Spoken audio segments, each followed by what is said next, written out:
We're with Victoria Pfohl, Eastern Connecticut, winning by 10 points over Plymouth State this evening in the first round of the Little East Conference tournament at Geissler Gymnasium. Vic, that game against Plymouth, that was probably the first exciting game against Plymouth probably in about 10 years. A little too exciting for you guys though, huh? Definitely a little too exciting. We didn't come out strong at all, and we had to battle in that game, and we did, and we came out on top. But I think that shows that every game that we play this far out, we need to give them 100%. And just be ready before the game, during the game, have that energy and meet the intensity for the LEC tournament. I mean, that's why they play the game, right? It doesn't matter what it says. We have beaten them by like an average of over 20 points in the last 9 or 10 times we played them, but every time is different. They were very relaxed before the game. Could you notice that? They were like had nothing to lose.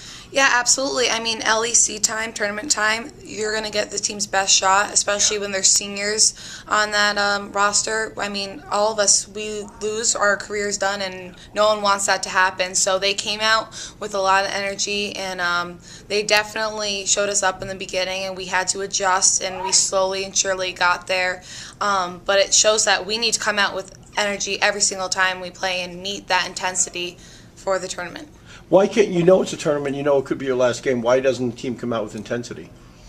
I can't really say a reason why. I think it was just like an off game, which you never should use that excuse, but we need to definitely bring that intensity, bring that energy, and we did in the second half, absolutely. So I just, there's no good, I don't want to ever give an excuse for that. There's no good reason for us to start out like that, but I know that that's not going to happen again. I can promise you that.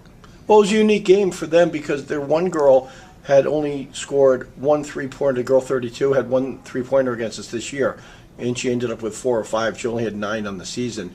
And then the little girl for them, Ace Lawrence, she had only averaged 12 against us, and she had 26. We had done a great job on Ace Lawrence, usually, and Julia was covering her, but she did a good, Ace did a nice job.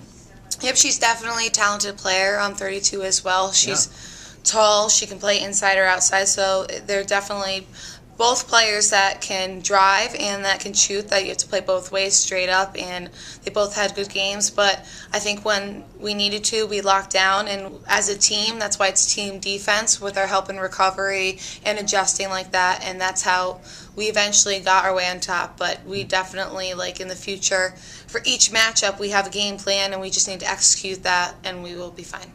Well, you got Dartmouth coming up, who beat Southern Maine in overtime, it looked like. Now, Dartmouth, you guys beat Dartmouth down there easily, and then they beat you here. You probably remember a lot about that game. Wasn't that the game where they scored right at the end? Absolutely, that was senior night. Yeah, we are happy to be playing Dartmouth again. As I've said, it's tournament time, but we don't have a good taste in our mouth from that game at all. And I'm happy we're playing them. I didn't want it to be any other way, and I think a lot of other people are happy with that as well. So we're ready. We'll be ready on Friday. So the Warriors will come back Friday night, and they will play UMass Dartmouth in one of the semifinal games. Vic, thank you. Thank you.